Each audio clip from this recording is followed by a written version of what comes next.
Hello दोस्तों, नमस्ते। हमारे यूट्यूब चैनल में आप सभी का स्वागत है। दोस्तों, एक मैं नाच गीत सुनाने जा रही हूँ। वीडियो अच्छी लगे लाइक और सब्सक्राइब कमेंट जरूर करना।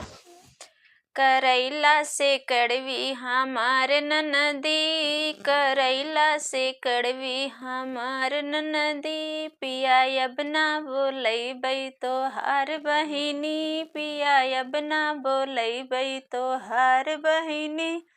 अपने ननदिया के लाए हम साड़ी, अपने ननदिया के लाए हम साड़ी, उनके नखरे हजार कहाँ सस्ती, उनके नखरे हजार कहाँ सस्ती।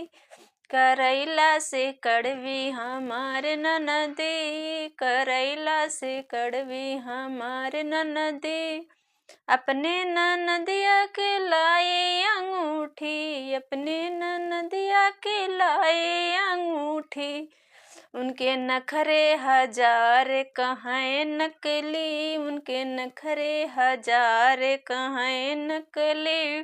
करैला से कड़वी हमार ननदी, पिया अब ना बोलैबै तोहार बहिनी। अपने ननदिया के खीरे बनाए, अपने ननदिया के खीरे बनाए, उनके नखरे हजार कहाँ फिक्की, उनके नखरे हजार कहाँ फिक्की। करैला से कड़वी हमार ननदी।